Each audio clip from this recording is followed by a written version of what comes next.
تو ایسا دونا ضروری ہو جائے گا. نکاح نامہ میں دلہن کے جیب خرچ کو لکھوانا جائز ہے؟ یہ سوشل ایشو ہے, لکھوا سکتے ہیں, کیونکہ نانو نفقہ تو مرد کے ذمہ ہے نا. اب نانو نفقے میں وہ سمجھتا ہے مرد کے جو میں اس کو کھلاؤں گا وہی یہ کھائے گی. یعنی اگر مرد کا دل کرتا ہے کہ وہ پان کھائے تو بیوی کا بھی دل کرتا ہے کہ کبھی وہ ٹافیاں منگوا کے کھا لے, یہ چپس منگوا کے کھا لے, تو اس کو جیب خرچ تو ہونا چاہیے. اچھا ہاں جی, ہونا چاہیے. یہ آپ نے یہ کور بھی کر لیا کہ نان نفقہ ہے کیا؟ ہاں, نانو نفقہ میں کھانا پینا, رہائش اور لباس شامل. کھانا پینا میں بھی یہ نہیں ہے کہ خالی 2 روٹیاں ہی دینی ہے, مطلب باقی چیزیں بھی نہیں, ظاہر ہے جی. ٹھیک ہے. جب وہ نہیں کر رہی, وہ روٹیاں پکا کے وہ عورت دے رہی ہے جس کے ذمہ نہیں ہے کہ وہ پکا کے آپ کو دے, وہ بھی تو روٹین سے ہٹ کے کام کر رہی ہے نا. نہیں, یہ چیز آپ کا موقف ہے کہ اس کے ذمہ نہیں ہے؟ نہیں, اس کے ذمہ نہیں ہے. نانو نفقہ کس کے ذمہ ہے؟ مرد کے.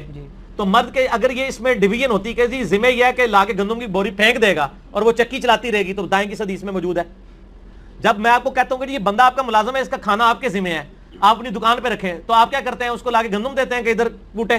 کیا کرتے ہیں آپ؟ ایک ہوٹل سے کھانا لگواتے ہیں اس کا, یہی کرتے ہیں نا.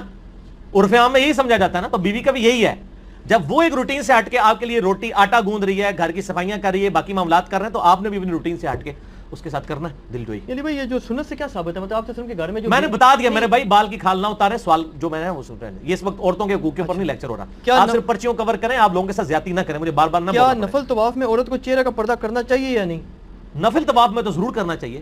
وہ تو بخاری میں حدیث ہے کہ احرام کی حالت میں آپ صلی اللہ علیہ وآلہ وسلم فرمایا کہ اپنے نقاب اتار دو, دستانے اتار دو, جرابیں اتار دو احرام کی حالت میں. تو عام نفلی طواف ہو رہا ہوتا ہے, وہ احرام کی حالت میں تو نہیں ہو رہا ہوتا, لہٰذا اس میں وہ نقاب کرے, ضرور کرے, کرنا چاہیے. قرآن میں منزل کا کیا تصور ہے, اس کی شرعی حیثیت کیا ہے؟ قرآن کی 7 منزلیں صحابہ کے دور میں ہی ہو چکی تھی. میرا جو پہلا لیکچر ہے نا قرآن کا لیکچر 2010 اکتوبر کا, وہ قرآن کے تعارف کے اوپر ہے ڈیٹیل. اس میں نے یہ بتایا تھا کہ یہ منزلیں ہیں نا, یہ صحابہ کرام کے زمانے میں تھیں. اچھا. اور آپ دیکھیں سورۃ الفاتحہ کو آپ قرآن کا دباچہ مان لینا, تو پہلی منزل میں 3 سورتیں ہیں, دوسری میں 5 ہیں, تیسری میں 7 ہیں, چوتھی میں 9 ہیں, اور اس طریقے سے 5ویں میں 11 ہیں, 6ٹی میں 13 ہیں, اور 7ویں میں 65 ہیں. وہ بھی 13 کا ملٹیپل ہے, 13 × 5. یہ اور چلتی ہیں بڑی, اور تقریباً برابر ہیں یہ اسے. صحابہ کرام ایک ہفتے میں قرآن مکمل کیا کرتے تھے, تو انہوں نے 7 منزلوں میں اسے ڈیوائیڈ کیا ہوا تھا. بعد میں جب تابعین کے دور میں, صحابہ کے دور کے اینڈ میں جب لوگ سست ہو گئے, تو پھر پاروں کی ڈویژن کی گئی, چلو روزانہ 1 پارہ پڑھ لیں. پھر رکوعوں کی ڈویژن مضمون کے اعتبار سے اسی وقت کی گئی. تو منزل یہ ہے. اگر ایک وہ منزل ہے جو تبلیغ جماعت والے بانٹ رہے ہیں, وہ وظیفوں والی, تو وہ تو انہوں نے خود ہی بنائی ہوئی ہے, اس کی کوئی شرعی حیثیت نہیں سوائے جو چیزیں سنت سے ثابت ہیں. کیا یہ سچ ہے کہ سیدنا آدم علیہ السلام کے وقت میں چاند کی 13, 14, 15 کو روزہ رکھا جاتا تھا؟ ایسی تو کوئی بات نہیں ملتی. بہرحال یہ حدیث ہے, بخاری اور مسلم میں حدیث ہے, نبی صلی اللہ علیہ وآلہ وسلم نے فرمایا جو مہینے میں 3 روزے رکھے وہ ایسا ہی ہے جیسا کہ اس نے ہمیشہ کے روزے رکھے. وہ ابو داؤد ترمذی نسائی میں آتا ہے کہ نبی علیہ السلام ایام 20 کے 3 روزے رکھتے تھے, 13, 14 اور 15 چاند کی. اس سے آسان وظیفہ ہم نے مسلم, ابو داؤد, ترمذی, نسائی, ابن ماجہ 5 کتابوں سے بتایا کہ شوال کے 6 روزے رکھ لیں, ہمیشہ کے روزے ہیں. وہاں آپ کو ہر مہینے 3 رکھ کے ہمیشہ کے روزے ہیں, یہاں شوال کے 6 روزے رکھ کے. تو وہ 6 روزے آپ صلی اللہ علیہ وآلہ وسلم سنن نسائی میں, یہاں تک کہ آپ سفر و حضر میں بھی نہیں اس کو چھوڑتے تھے, یہ روزے آپ رکھا کرتے تھے. وہ یہاں میں 20 کے روزے. اگلا سوال آگے جی, سیدہ فاطمہ. اچھا 20 اس لیے کہتے ہیں کہ چاند گول ہوتا ہے اس میں, یہ 20 یا بیضا کا لفظ اردو میں بھی الپٹیکل چیز گول کے لیے بولا جاتا ہے. سیدہ فاطمہ زہرا سلام اللہ علیہ کا جنازہ کس نے پڑھایا تھا؟ ریفرنس کے ساتھ بتائیں.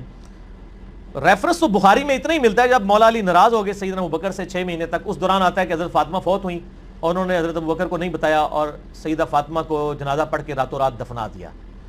تو اس سے تو یہ لگتا ہے کہ حضرت علی نے خود ہی جنازہ پڑھایا ہوگا یقیناً, غسل بھی خود دیا تو جنازہ بھی خود ہی پڑھایا ہوگا. بعد میں ظاہر رضامندی ہو گئی تھی. اب مسئلہ 55B ہے حدیث کرتاس پہ, وہ ایک ڈیٹیل والا ٹاپک ہے, میں آج اس کی ڈیٹیل میں نہیں جا سکتا, اتنا ہی رہے. کیا حضرت زینب سلام اللہ علیہ نے بدعا دی تھی کہ شیعہ قیامت تک ماتم کرتے رہیں گے, شیعہ آخر کیوں سینہ کو بھی کر رہے ہیں؟ یہ میں سنیوں سے پوچھتا ہوں کہ شیعہ کیوں سینہ کو بھی کر رہے ہیں. میرے آفس میں وہ 5-6 سنی اکٹھے ہو کے آ گئے, تو میں نہیں جانتا تھا کہ یہ میرے لیکچرز دیکھتے ہیں. کچھ اہل حدیث تھے, کچھ دیوبندی تھے, کچھ بریلوی تھے. وہ دوسرے آفس سے آئے کہ جی انجینئر صاحب کے ساتھ چائے پی لیں. تو انہوں نے مجھ سے یہی سوال کیا کہ یہ شیعہ کیوں پیٹ رہے ہیں اور کس کو پیٹ رہے ہیں. میں تو انہوں پیٹ رہے ہیں. اچھا ان سب نے نا ایک کہکا بلند کیا. وہ کہکا اس لیے بلند کیا کہ ان کو بات سمجھ آ گئی کہ میں کیا کہہ رہا ہوں. وہ کہنے لگے انجینئر صاحب ہم آپ کی ویڈیوز دیکھتے ہیں, ہمیں پتہ ہے. میرے بھائی جب آپ صلی اللہ علیہ وآلہ وسلم کی وفات کے بعد حضرت حسن کو زہر دے دیا گیا, سیدنا حسین کو ان کے گھر والوں سمیت شہید کر دیا گیا, مولا علی تینوں خلفاء کے ساتھ وزیر کی حیثیت سے رہے. جب حضرت علی کی باری آئی تو لوگ تلواریں اٹھا کے ان کے اوپر چڑھ دوڑے. جب آپ اہل بیت کے ساتھ کنٹینیوس یہ معاملہ اور پھر صلح حسن کے بعد سے لے کے 60 سال تک ممبروں پہ سب و شتم حضرت علی پہ ہوتا رہا, تو سر اس کا ریونج بھی تو سامنے آئے گا نا. ہر عمل کا ایک رد عمل ہوتا ہے. تو یہ کہنا جی وہ یزید پیٹا تھا, اس نے کالے کپڑے پہن لیے تھے, یہ تو انہوں نے آل امیہ کی بدماشیوں کو چھپانے کے لیے یہ چیزیں گھڑی ہیں. شیعہ جو پیٹ رہے ہیں, ہمارے نزدیک تو ماتم کرنا حرام ہے. میرا تو کلپ ہے ماتم کے اوپر, میں نے تقریباً 1 ملین کے قریب لوگ دیکھ چکے ہیں ماتم کے حق میں 3 دلائل اور ان کا جواب. لیکن اس کی ریالٹی کو بھی دیکھیں. جس طرح آج آپ دیکھ رہے ہیں سیاسی لیڈروں کے گھروں کے باہر بھی تو لوگ ماتم کر رہے ہیں, ان کو سیدہ زینب نے بدوا دی ہوئی ہے. وہ پیٹ رہے ہیں کہ ہم پوری زندگی آپ کی پارٹی کے ساتھ اٹیچ رہے ہیں, اب لوٹے آگے آپ نے ٹکٹ لوٹوں کو دے دیا ہے, تو وہ ہم کہیں گے نا ان لیڈروں کو ہی پیٹ رہے ہیں. ٹھیک ہے نا. تو یہ شیعہ بھی جناب تہنوں پیٹ رہے ہیں کہ تسی جناب اہل بیت نے جو کچھ کیتا ہے. ٹھیک ہوگا جی, بس اس کو اسی پہ رہنے دیں. باقی میرا واقعہ کربلا والا ریسرچ پیپر آپ پڑھ. جامع ترمذی میں حدیث کو بعض اوقات حسن صحیح غریب لکھا ہوتا ہے.